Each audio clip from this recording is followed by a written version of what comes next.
Hello, and welcome to the Smile Revolution with me, Princess Wow. We raise conscious awareness to the healing power of a genuine smile. It's actually a real revolution here. Okay, so, which I started 2005. Okay, so this is my 196th show since the pandemic started. So it's been a while. Anyway, I'm a former radio show host too. So I was doing interviews before, and I was doing different shows during the pandemic to help people smile. So anyway, let's see who's there. Oh, there's Maureen. Hello. Hi, good to see you. Anyway, thanks for coming live. Well, anyway, today is Martin Luther King Day, Martin Luther King Jr. Day, as you know, if you're watching live. And the reason why tonight's show goes with today's national holiday is that Pete Seeger and Roland marched down in the South with Reverend Frederick Douglass Kirkpatrick, who worked with Martin Luther King Jr.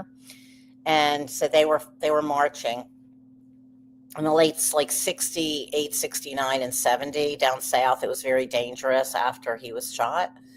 And so I felt like it went with tonight's show. And Leonard Peltier, if you don't know who he is, we talk about it in the interview, a Native American who's been in jail since the late 70s, he wasn't pardoned by Biden today, or yesterday, but he has clemency, which means he's able to go home, but he's on house arrest, and he's still considered guilty. But at least he's home after almost 50 years in jail. And we're going to talk about it in the show. And I want to share a quote from Martin Luther King Jr. Love is the greatest force in the universe. It's the heartbeat of the moral cosmos. He who loves is a participant in the being of God. And I just want to say that next week, David Amram's going to be on my show. And he introduced Roland to Bob Dylan. And he's a renowned composer and multi-instrumentalist. And he's 94 and still going strong. So anyway, so that's next week's show. And who else is here? Let's see. Oh, yeah, thanks. Yes, of course. And Nancy, hi Nancy, thanks for coming. I always appreciate when some people come live, and if they don't comment or they're just watching, thank you for watching live. And I know more people watching replay. Okay, so anyway, I'm going to bring Roland on. Okay, wait a second. Okay. Hi, Roland. Hey, how you doing? All right. Good. Good. Anyway, all right. Yeah, it's really good to see you. Oh, it's good to see you. Yeah, you're over in North Dakota on a reservation. Yeah, I'm on the Turtle Mountain Reservation next to Canada up in North Dakota. Uh-huh. Mm-hmm. Yeah, great. Yeah. It's cold up there, huh? Freezing. Yep. It's freezing. Well, it's cold here too in New York. Oh, okay. So anyway, but it's colder there, I know. You're always much colder there. Yeah. But anyway, we talk on the phone a lot, but it's like different seeing. It's good to see. I haven't seen you in a while though. So anyway, I always like to say in my interviews how we met. So we met in 2006 in Woodstock. In Woodstock. At Oriole 9 restaurant in line. And I always seem to meet people because of my hats. Okay. So, right. So your friend, we don't have to get into name, and your friend and his kids, the kids liked my hat. Yeah. They were afraid to say something to you. They were shy. I said something to you. That's what happened. And I had a radio show for the Smile Revolution. Yeah. At the time. And I told you about what I was doing. In Kingston, New York? Huh? In Kingston, New York? Yeah, the radio show. Yeah, at Kingston Radio for the Smile Revolution. Yeah. And I told you what I was doing, and you said to me, you deserve help. Yeah. And you said, I'm going to get Richie Havens and Pete Seeger on your show. Yeah. And that's what started our relationship. Yes. Had the radio show. And so anyway, so thank you. Uh-huh. for all your help over the years and starting off with helping. And you did get them on. And then I started promoting your music. Yeah. And then you got Arlo Guthrie and Tom Pacheco, and you got other friends of yours on my show too. So thank you. Yeah. Yeah. And Richie, he always had a beautiful smile. Oh, wonderful. Yeah. So anyway, okay. So you are one of the few people who were close friends with, well, Pete Seeger, you were very close with and part of the family for like 4 decades. Yes. At least. And also you were a personal friend of Bob Dylan's. Yep. We knew, yeah. And so you met, how did you meet him? Who, Bob or Pete? Bob. Oh, Bob. What had happened was that I went to I had been well, there's a lot of things, but All right, so you were let's just talk real quickly. You're a folk singer and songwriter. yeah, I'm And a you folk songwriter. hitchhiked to New York to meet Pete, right? Yeah. Because you grew up on Pete Seeger music. Yes, It and was Bob short. Dylan music too, actually. You were into Bob's music too? Yeah. Oh, yeah. I knew all of Bob's songs. Oh, you did? Yeah. Yeah. Absolutely. Oh, okay, and Pete's too. Okay. So so you can just tell a little bit about how you ended up with actually meeting Pete and Bob, actually. Well, with Bob, he found out that I was working with John Hammond Sr., who found Bob Dylan. He was a producer from Columbia Records, and he was very interested in me. And the same thing with Pete. They had found out that the family found out that I was working with John Hammond Sr.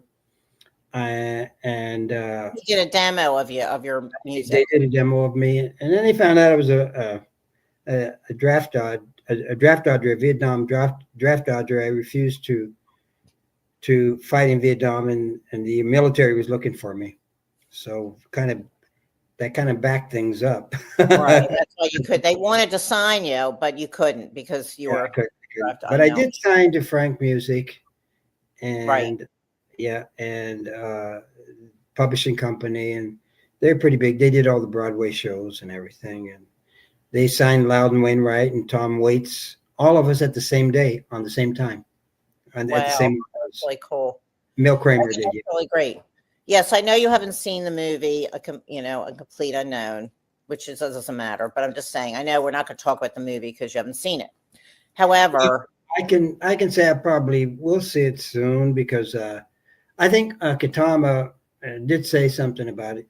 They did a good job for Pete. Well, Katama, just so my audience knows, is Pete Seeger's grandson. Yes, yeah. Yes, yeah, so, specify who these people are. Okay, yeah, I usually don't like to see Hollywood movies, that don't consult with people because they're just basically for the monies and for the. Yeah, but they did. No, they did. Dylan, Jeff, his manager. You know who Jeff's his manager. He was. Okay. He produced. He was one of the producers, I believe. Don't quote me on that. I think he was involved somehow, and I think anyway, he might have been the producer. I'm not sure, but anyway, but Bob Dylan did sign off on it, so he did. Yeah, I mean, but the thing is that they didn't do it on the side of Pete. All right. Well, the point is that that's really very, very important because the whole thing was between those two. Because I was the one in between. I was trying to unite them back together. Right. I know. And we almost got close with Leonard Peltier. The concert there. Right. We almost got very close. Yeah. And because I wrote the letter and then Pete signed it and we sent it to Dylan. And Jeff, Dylan got back to us with John Shear, the famous promoter, music. Right. Yeah. And Bob thanked us for that. Oh, he did get the letter? Yeah, absolutely. He did. I still have a copy of the letter. I have a copy of the letter still. Oh, and he did get back to you, but back to Pete. He did? Yeah, and Jeff sent some information to John Shear. John and us, yeah. Oh, so he did, okay, but he didn't say yes. He wouldn't do the But concert he didn't want to get. See, the problem was Bob Dylan didn't want to get into politics anymore. He was, because of Leonard Peltier. Yeah. but he, the beginning of what when I basically told Bob that, Bob, you jumped on Pete Seeger's bandwagon and then you jumped off once you got famous. And everybody in Allen Ginsberg's apartment just freaked out. And Bob smiled and he agreed with me and hugged me because he didn't want to anymore get into politics. He just he just didn't want to be in it anymore. And it broke Pete and Toshi's heart. They really, when I first came, they didn't trust me, Pete and Toshi, but later So, on, when they found out that I was at St. Vincent's Orphanage and they called, and then they found out that I knew all of, Pete's songs, and they found, all this stuff. It was yeah. just like, it was very, very, they put, and then they found out that I told Bob, what I thought, in front, so, but Bob and I had a lot of good conversations, All about, right. So when did you meet Bob? I think 68, 69. So he was already really famous. Wait, he was already famous then, yeah. Because Yeah, he was like the king. 65. Yeah. King of rock and roll. And I met him in Allen Ginsberg's apartment and on Avenue C and 13th Street, Okay. and that's when and Bob sang some songs for us, he sang one on Angela Davis, but I says, Angela Davis ain't going to believe you. Not on that song. Nobody really trusts you. I told Bob, when it comes to politics anymore, you're out, and he really liked that actually, because I told him that. And I think that's what, why he really ended up liking me. And we had a lot of good conversations and friends. We sat down, kettle of fish or different places. We'd sit down and he was very obsessed with songwriting. He knew a lot of things about songwriting. Like I told him about a book that it was a pink book about the 10 greatest songwriters in the world they interviewed. He knew the book immediately. He jumped. We started laughing, and unfortunately, I loaned it to David, but David's never been able to find it. David Amram. Yeah, but we had David. He wrote this song, David Amram. Yeah. And I ran into Bob and I said, Bob, you got to hear this song that David Amram wrote. And then he said, he mentioned the name. I said, yeah, I know. He had it in the back of his pocket. Bob had the song in the back of his pocket and pulled it out. We started talking about David Amram's song. It was just really, really fascinating. And I think David put it in the book, what the song was, his book. But great, So, but Bob, if people look at the movie, he was 100% everything. His whole life, he sacrificed his whole life into songwriting after songwriting after song, and that was his whole thing. Mm-hmm. Yeah. So wait. So I thought you met. So I'm going to be interviewing David Amram next. Now David and you were good friends since what, like 68? Oh yeah. You met David. I met David. I think 68, 69 also. Okay. Yeah. So I thought you met Bob from David. Mm-hmm. Is that true? From David. Yeah. You met him from David, right? Yeah, David. One morning, I went to see David, and he'd called, I think, Allen Ginsberg. Yeah. And Bob was there, and apparently Bob knew that I was working with John Hammond Sr. Okay. And he wanted to meet me. And, okay. Okay. Well, we'll come over. So we went over there. That's how it started. Oh, okay. Okay. And that was 68 or 69. Yeah, I think so. Yeah, 60 around there. Yeah. Okay. And just so people who may not and then when we got there, amazingly, Allen Ginsberg was talking to Jack Kerouac in Florida. And when he got off the phone, he was like really upset. He was like, do you know what the hippie means? And because Jack Kerouac and him coined phrase that word, hippie. And what it meant was he was telling Bob and I and everybody that what it meant was that if you're hip to the corruption of the government, then you're a hippie. So that's what it really means. But a lot of people don't know that. Yeah. Okay. So Richie Havens told me that you were like the center of the whole scene in Greenwich Village back then. That's what he told me. Everywhere in Woodstock too. Okay, okay, And the because you were with Clearwater. Yeah. because Yeah. because of John Hammond Sr. in Columbia, right? No, no, because That of why was that? I knew Bob and Pete both, and I'd met John Lennon. I'd met a lot of people, Okay. but uh, Oh, it's because you were friends with Bob and Pete yes, that you because were so popular in the village? yeah, I became very popular, and also I became very, very popular in uh, in Woodstock because Van Right, Morrison. I was with Van Morrison, right. so it Yeah, was so like you were back and forth, yeah, between numbers of people yeah. I was with, and Oh, it's just okay. like everybody assassinated, you know, on my life story. And when I said I was from St. Vincent's orphanage, they didn't believe me because everybody said they're from orphanages and they were poor and broke, and then you Right. find out they're You were the wealthy. real deal. You were the And real deal. so yeah, and I turned out I was shocked because Bob told me that actually.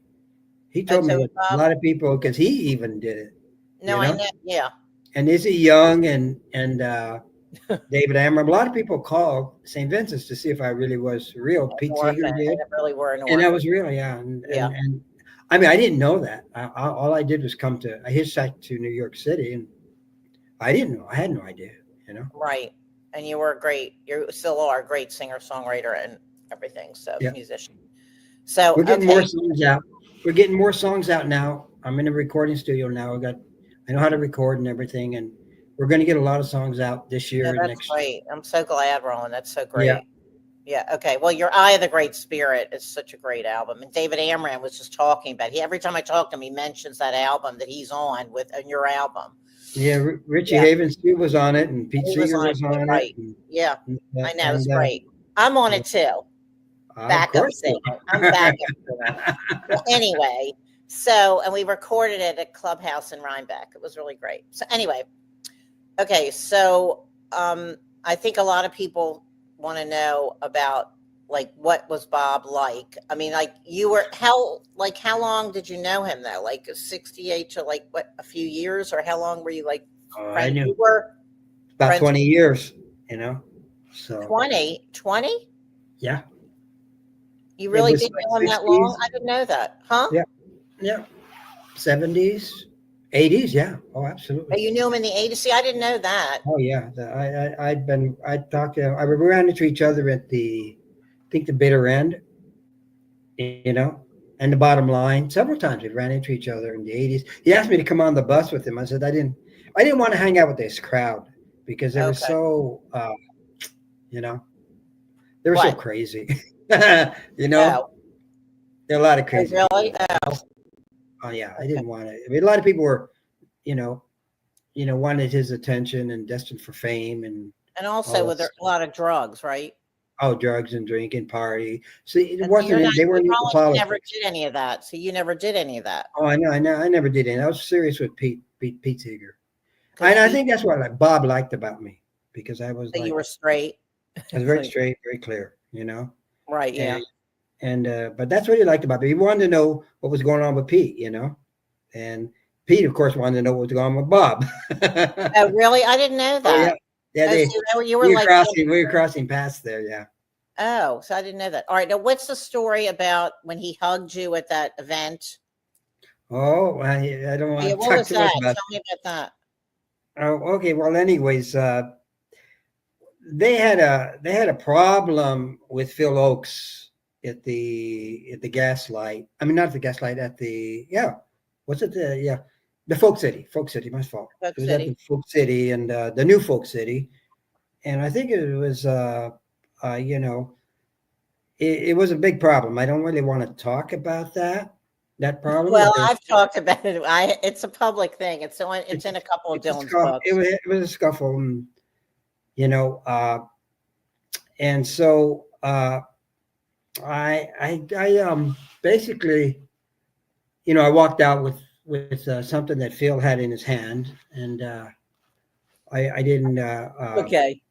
I put it in the back of my pocket, and I walked out. And then Bob came out and he said, why was I leaving? Could I play some music up there on the stage? Because everybody was wanting to get up on the stage to impress Bob Dylan, except for me.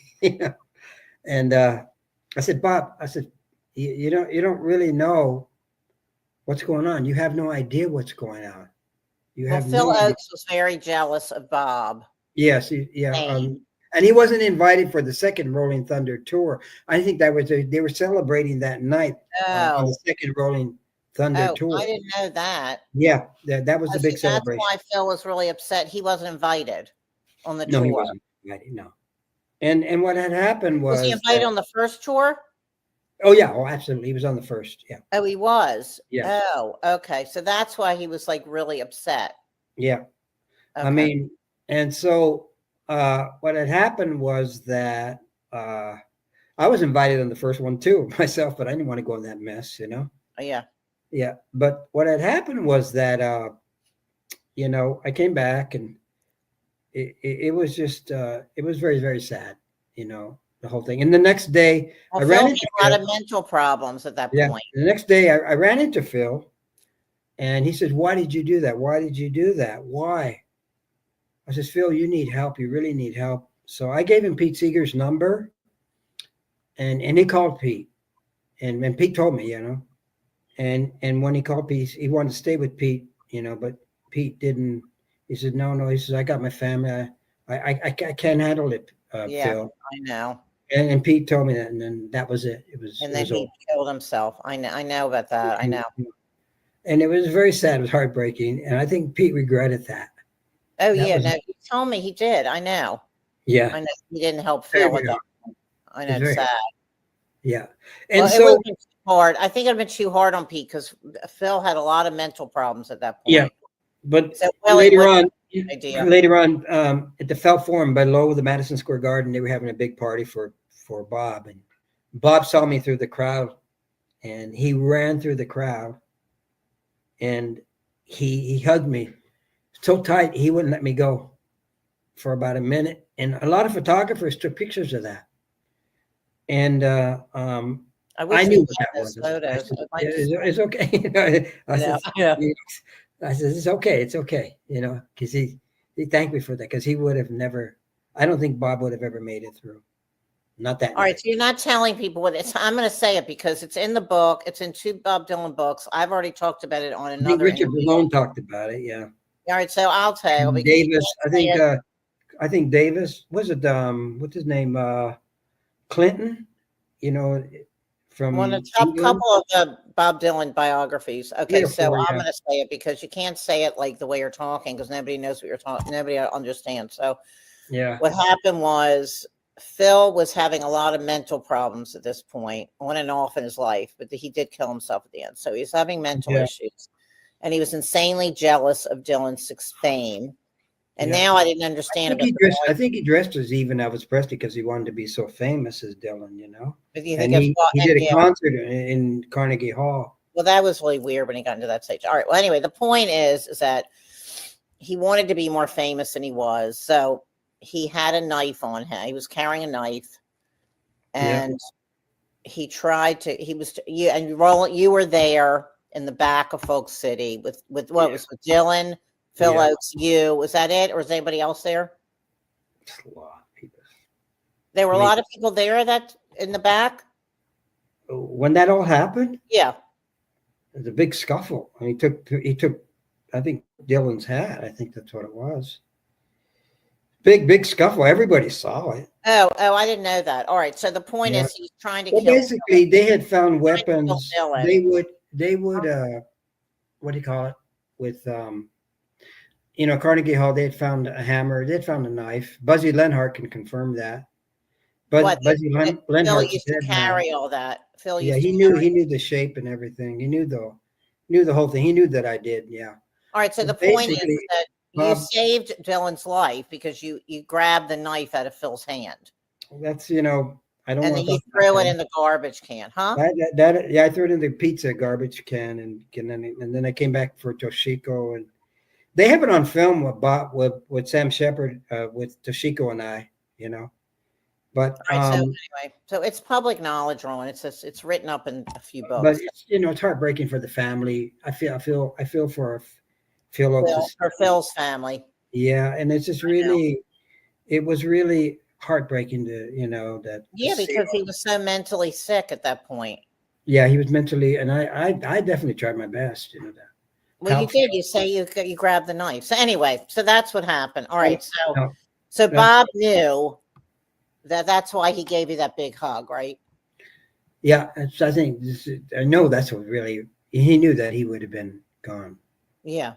Yeah, and he I had mean, heard all about it. He had heard all about it, but I didn't. I refused to talk to oh, him. okay. So he heard. So other people. He didn't see it happening because you No, grabbed the he didn't knife. see it happen. No, He didn't see it, but he no, found out later. yeah.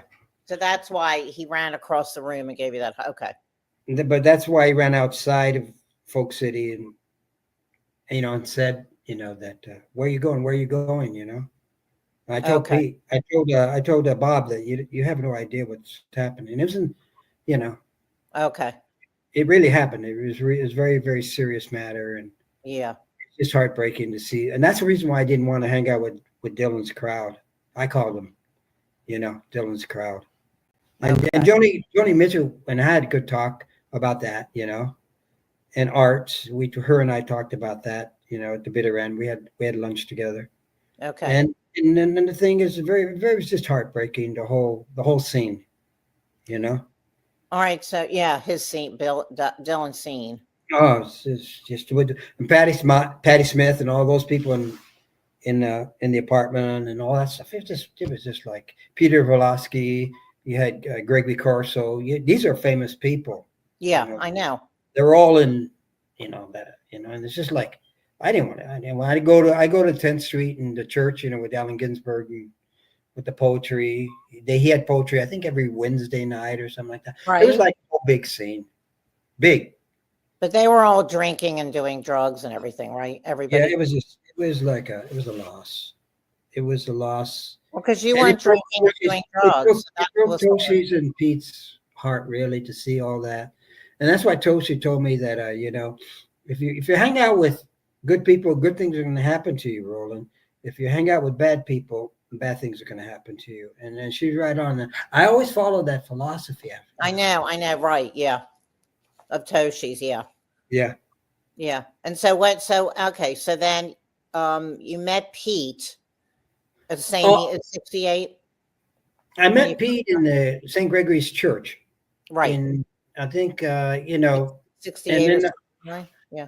And he, Toshi introduced me up on stage. She never introduced anybody in her life, and she never. Yeah, Toshi introduced you to Pete.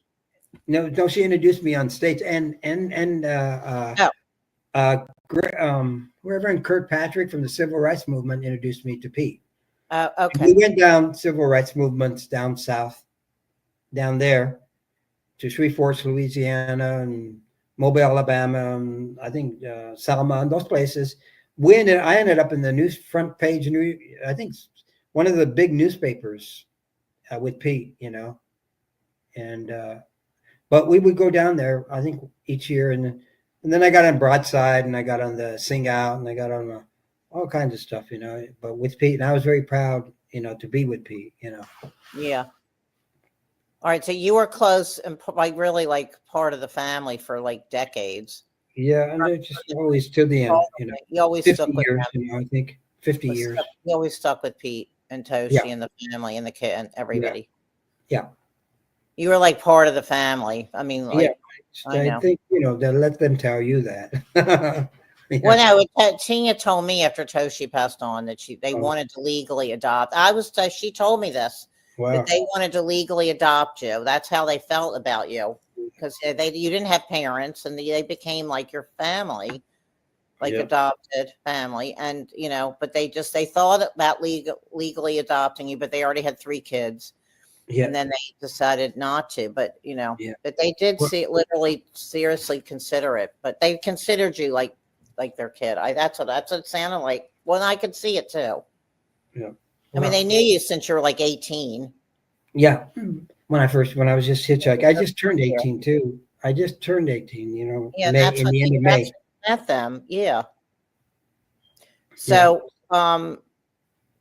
so I mean, I became friends with Pete too, but because of you. But the thing is that you knew them much more than I did because you knew them for decades. So what is your like? Because people who are going to watch this have never met him. What would you say?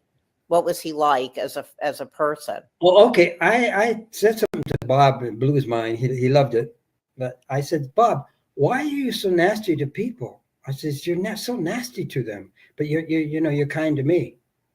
And he said something really, it blew my mind. He said that you're very real. You're very, you're the real deal. You're really, honest about what you say. You're not a yes person. You're very, You didn't put it. you're Well, very I'm talking about. Why don't you talk about Pete? But you talk about Bob too. So Bob, you didn't put him on a pedestal like everyone else did, right? right, exactly. You And I didn't put him didn't. up there like because he's famous.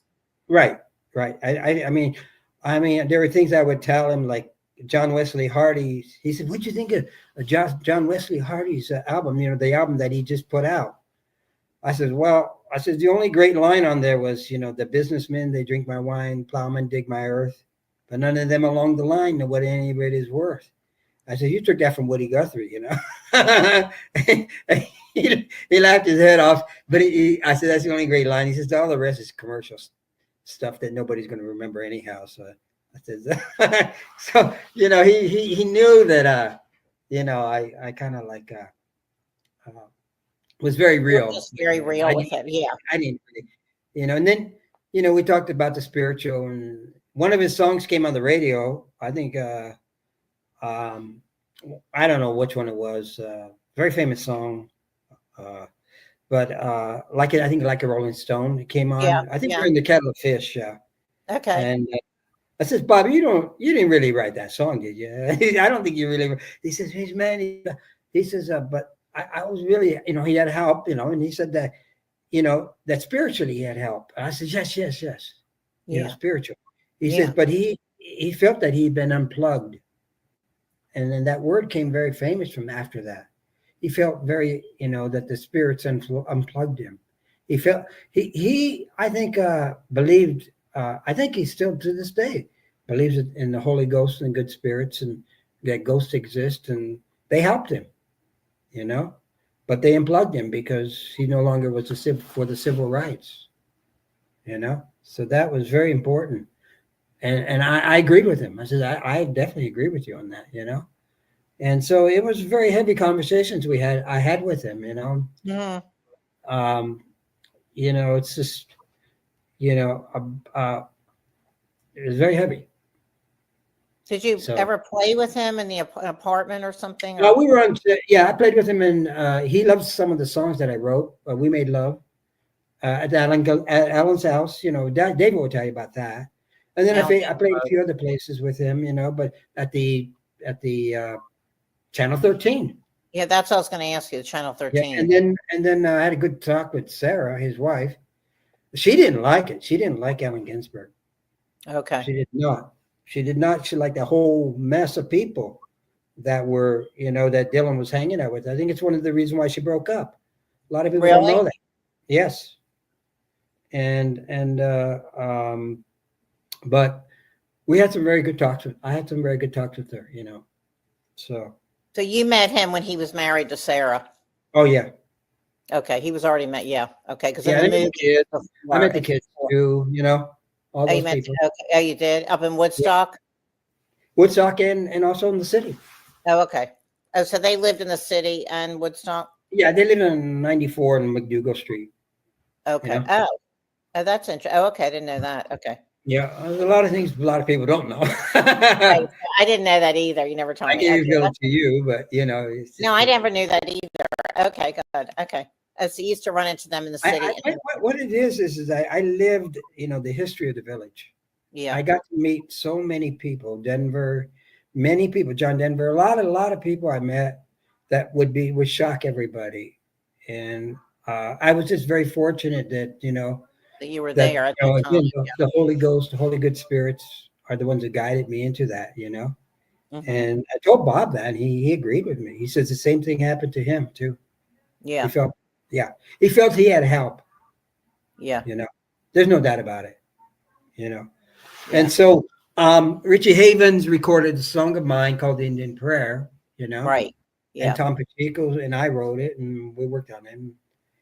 Uh, Tom recorded it later, Tom Pacheco, Right. Yeah. And so and or so Richie re-recorded the mixed bag too. yeah, mixed bag, and they still record it. I mean, they People are played it. still playing it. Well, it was Pete's one of Pete's and Toshi's favorite songs of yours. Yeah, and then 2 years ago, I think they on the finals of the horse Yeah. show in Right. Nebraska, Yeah. they opened it up with the Indian Prayer and closed it with the Indian Prayer. I think Right. Michael Murphy did that. Yeah. Yeah, that's great. All right, so Yeah. let's talk about Pete. A little bit more about your. I know you. I mean, with Pete, it was like a really long-term relationship. Yeah. Many So things. what? About it. Huh? There's so many things about it. I mean, I'm I know we getting a can book go on and together, on and on. I and I know. know you know about it and all that. So I'm getting a book, slowly. What really happened? All right, so let's just talk a few stories about Pete. Like, I don't know, Okay. think about some. Just tell me, like, I don't know, for my audience, a little bit about Pete as a person. Yeah. Wonderful. It's a saint. Yeah. Pete was a saint. No drugs, no drinking. A very family man. Uh, Toshi, Toshi and Pete were very much for the civil rights movements, very much into human rights, helping the poor. Pete was not into, these big corporate people. He tore that. I seen it. He tore a $200,000 Mitsubishi, I think, check. Oh yeah. They wanted to use his name, and he tore that. He could care less. Yeah. So I think the thing is with about Pete. I was very fortunate because everybody trusted Pete. I mean, Pete was the center of all folk music. Yeah. Everybody could trust him, Yeah. and he could get them out, their names out. With Donovan, so many people, with Dylan, with everybody came. Well, he helped. He helped He helped so many people. Yeah, because he was the most honest. He was the most trusted. He was the most, person that would help you, and he would do just, um, concerts that were, for not for money. They would do, he would just.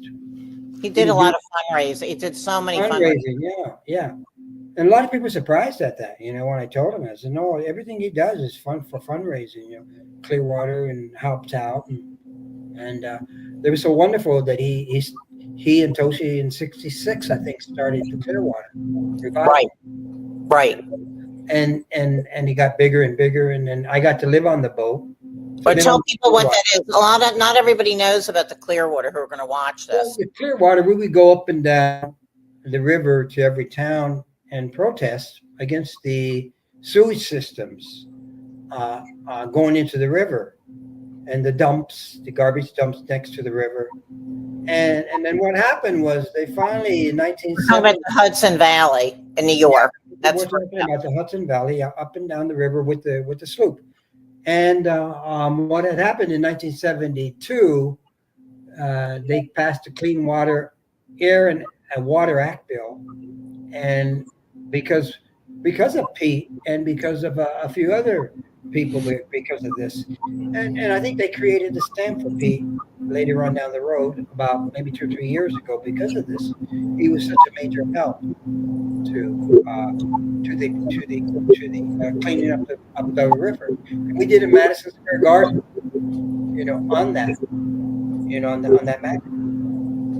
Well, 90th birthday party. Pete's 90th at Madison Square Garden. Yeah. And the natives clearly stated, what a major help he had been to cleaning up the waters in the Hudson River and all over the whole entire nation. I mean, we are, and people don't know that the reason why they have clean water in rivers now is because of Pete. They don't know that. They have no idea that's where it all came from, Right. But I lived on the boat. Right. With Don McLean and with Alan, all these people. It was Alan Anapo or something. Yeah. Alan Anapo, yeah. Yeah. And so Don, and everybody. It was just like it was quite a. Well, you lived and worked. I mean, you worked. You lived and Oh yeah, worked. I loved it. You were working. Yeah. It was my life. Yeah. Yeah. They let me, Pete and Toshi let me live on it. Yeah. On the rig, and I was avoiding the Vietnam draft. They couldn't Right. find me. Yeah. Yeah. They couldn't find me at all. They didn't know where I was. Yes, they were protecting you. I But know. it's so strange because living on that boat. But going back, Richie Havens invited me to the Woodstock Festival, and I went there the first day, and I told him I had to get back to the Clearwater, and then somebody was driving back, so I only stayed one day, and I said, "Oh, it's going to be more concerts," and I ran into some of the people I knew with Richie Havens and Yeah.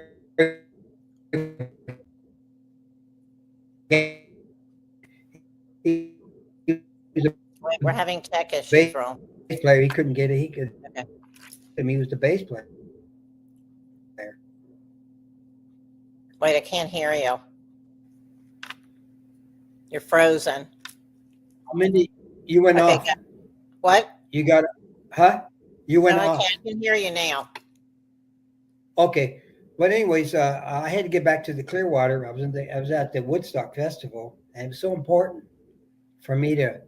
So that was one of the most important moments in my life, and then I got to ride back and went the back roads, and we got and I got the train. I think the Hudson train back up to Beacon. Yes, I was he so went tired. to Woodstock Festival concert the first day. Right. Yeah. Only day. Okay. And I got to see Richie and Arlo after and those people, and then what had happened was that I swear to God, it was like the next morning, I got up and there's this incredible UFO just hovering over the water, and it was very close to the like 100 yards to the Clearwater, and it was just a silver disc, just like boom, it flew off when I got up and I was looking at them, and they were close. That was most amazing moments in my life. Wow. On August 18th, I think, 15, 16, 17, 18, Wow. Oh, that's really interesting. You never told me. I never knew about that. Okay. Yeah. Okay. Was there anything else you want to say about Pete or your relationship with Pete or Bob? Well, I mean, there's so many things, There's so many. I know. I can go on and on. Oh, I know. You can talk all day. I don't think you want me. You don't want to ask that question. There's a whole No, I book. know. There's so many. That's a whole volumes of. No, I know. With Pete, definitely with Pete, because you knew him for so long and you had so many different experiences and friendship and working with him. And with Bob too, you'd be surprised, So, Was there any key moments you want to mention before we wrap it up? Oh, okay. Well, I think again, I think people have got to know if they really want to know about Bob. Yeah. That he basically just abandoned the civil rights movement. He wanted to be, the greatest songwriter in the world, and which I think he did accomplish. Well, he's a Nobel Peace Prize winner. Yeah. Yeah, the Nobel, which Allen Ginsberg was the major person in the poetry world to influence him. I had asked him, I said, how do you two guys connect? I asked Allen and Bob. And amazingly, what Allen Ginsberg did was the most amazing thing. He got up. He says, then take me on a trip upon your magic swirling ship. My senses have been stripped. My hands can't feel to grip. My toes too numb to step.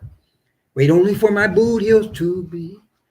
And it was just amazing. My work amazes me. I'm branded on my feet. I have no one to me. That was Allen that did that. But that was based on Bob's song. Yeah. Bob was heavily influenced with poetry. That's why he hung out with Allen. Oh, I see. Okay. It was Allen Ginsberg that was his major main. They should do a movie on that alone. Okay. It was fascinating, and I got it. You know what I mean?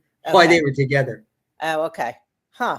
Oh, that's interesting. Yeah, there's so many things that I could tell you about all these people that I was with, but I think the thing is that Bob was mainly obsessed with songwriting. Yeah. But he got out of he wanted to be a party boy, and I told him that.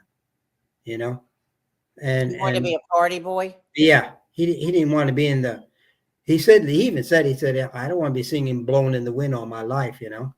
So I knew he wasn't for the civil rights, and I told him that, Yeah. you Okay. know, Yeah. and that's what.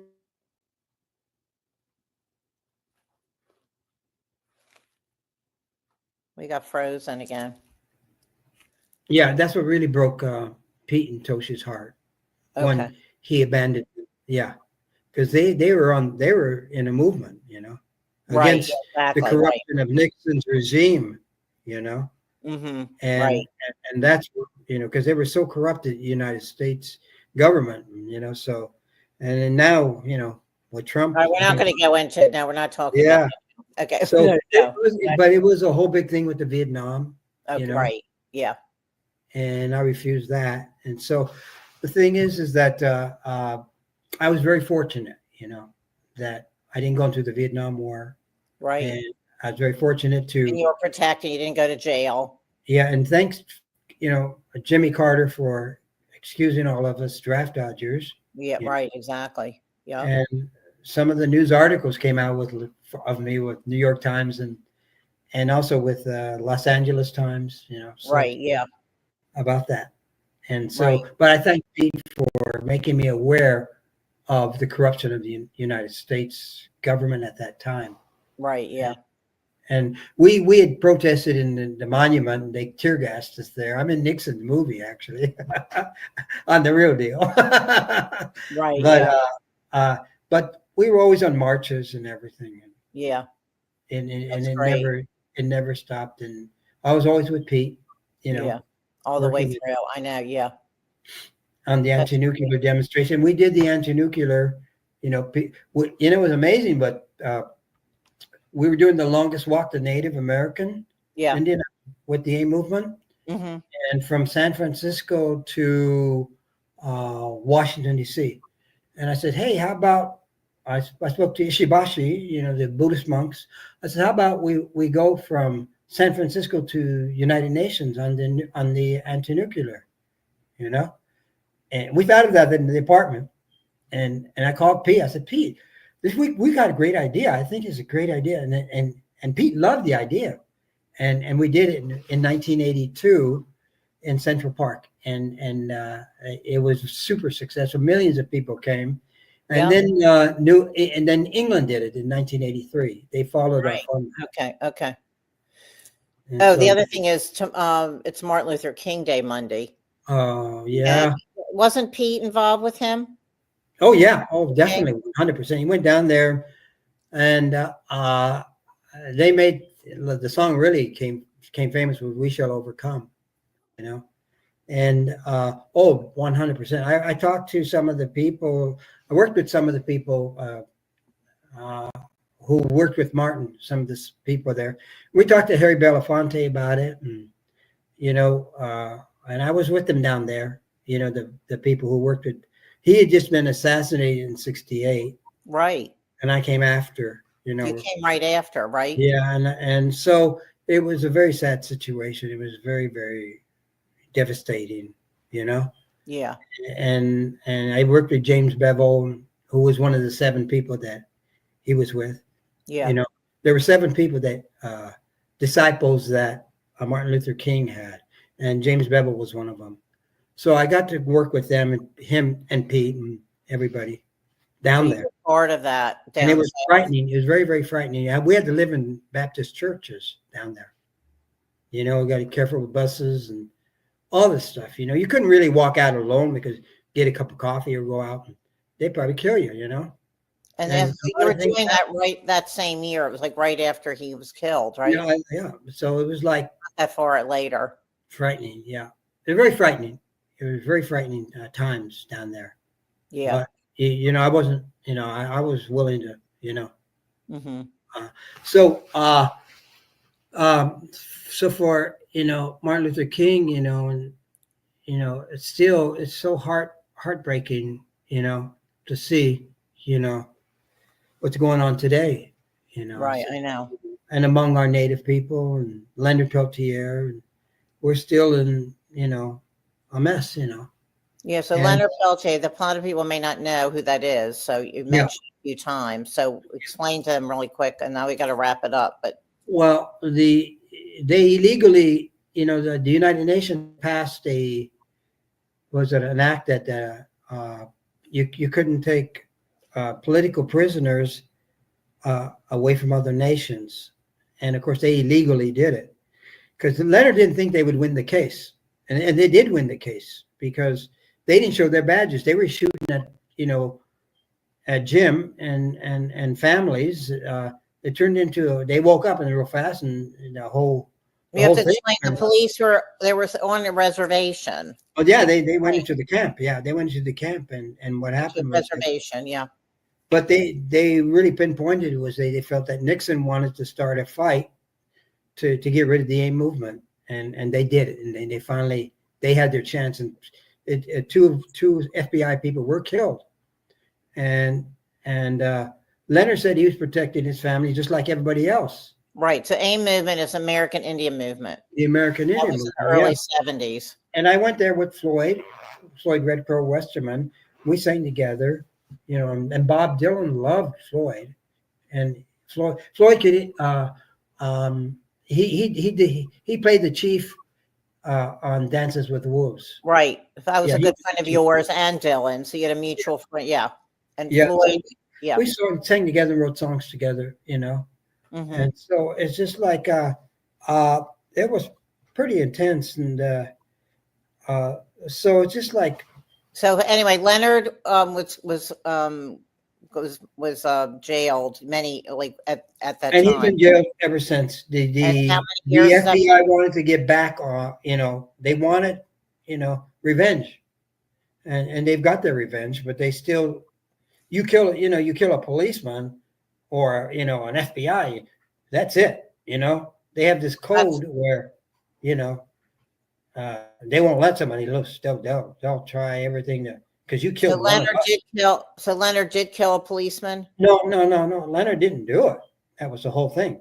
But Leonard, I think what it is, Leonard wouldn't tell who killed the policeman. That's what I think. Oh. That's what Floyd told me. Kind of like Floyd told you. Oh, so that's what happened. So he didn't do it, but they blamed him. But he was protecting his family. Right. And so was everybody else. Okay.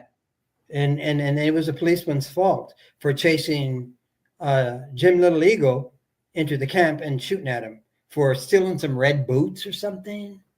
Who's Jim? Jim was the one they were chasing. That was the one they were shooting at. Was he a native? Yes. They said he stole a pair of boots. Yeah, he was in a truck going down the road, and then they went after him. Oh, okay. And he drove into the camp. Okay. And what had happened was he drove into the camp. They went into the camp, I think is what happened. Right. Yeah. And shooting at, and all of a sudden the gunfire started all over the damn place. Oh wow. It was a big, but they won the case. I worked with Bill Kunstler, Charlene Haynes, secretary, and I was kind of like the go boy, in between, bringing messages in New York City, letters to offices and everything. Okay. On that, but Bill Kunstler, and they won the case. Okay. And then after that, then they took Leonard illegally from Canada, and the UN got furious with that. Oh, he did. Oh, that's right. He went up to Canada. So that's Escaped to Canada, and then right. And then amazingly, John Scheer told us that Bill Clinton told him that they were going to release Leonard Peltier, but then the FBI did a march in front of the White House, and it scared Bill Clinton, and Bill decided not to do it. And ever since then, everybody's been afraid. All the presidents have been afraid to release Leonard. That's the real reason. And I called, Kevin Sharp, his lawyer down there, to let him know, but Kevin didn't answer. So it's hard. Pete tried to help too. And then Pete also tried to help with our natives with the PBS, with David Horn and them, David Cole, they shut us off. Well, they on explain PBS. so we have to explain to the audience. Yeah. So for Pete Seeger's I have to wrap this up. Pete Seeger's 90th birthday at Madison Square Garden. Pete asked you to sing. He wanted just you to sing, but you wanted Native people on stage too. He wanted me to sing the Indian prayer, and I said, well, the Indian prayer, but you wanted to bring that. I told him I can't do that, and he said, why? I said, well, no, because I don't speak for natives. And, so you wanted they speak for themselves, And he says, well, what do I have to do? He says, well, you have to get the elders, and then you also have to get the well-known natives, such as Joanne Shenandoah and, Bill Miller and Teokas and Goldshorace and all these people, Margot Thunderbird, and we should invite David Amram because he's been such a great help to our natives. Right. And then that's how it all happened. It really happened that way. Oren Lyons. Oren Lyons we got and Eddie Benton and Vern, from the Hopi. Yeah, right. Yeah. And so the thing is that they did their opening. We opened up the show that way when we sang the Indian prayer. Just the first word. Right. And then they shut us off. And then you're talking about PBS. So what we did was we wrote a letter. That's my handwriting again. We wrote a letter to them with Pete's. Pete. They put us on for a little bit, and then when Pete died, they shut us off again. Right. And now Derek Jensen. K-E-R, I think. Jensen, J-E-S-E-N. Derek D. Yeah, he's the one who put us back on, and we're back on YouTube now. Right. Okay, good. All right. Well, anyway, Roland, this has been really interesting to hear because some of the stories I didn't know. But I got more stories. I know, but I can't. Okay. So I know that you have tons of stories, but anyway, this is just a short little interview here. Yeah. Just to give people an overview. So anyway, I know you have many stories to tell, but anyway, so thank you so much for spending your time with me on my show today. Yeah. And I thank you for helping me, Yeah. I thank you very much for, Thanks for your help. You saved my life too over the years. You've saved my life. I've saved yours. We've helped each other. A lot over the years. So thank you. I always thank you. I do. And through our marriage years, so it's a really, really. We were married. If anybody's still watching at the end of this, anyway. You're my husband. We're still friends. Anyway, we've been through a lot together. Yeah, and we're still working together, and it's beautiful because you're really into it, really, sincere about helping out, and making this world a happier place. Thank you. And that's what's really important. Yeah. And Pete loved you because of that. Remember that one time he bowed down to my car, our car. Yeah. Yeah, our car, that was so. He liked all my colors and everything. Because he got it again. So anyway, thanks a lot. And I'll talk to you later. Bye. It's called the Smile Revolution that comes, goes round and back to you. So smile.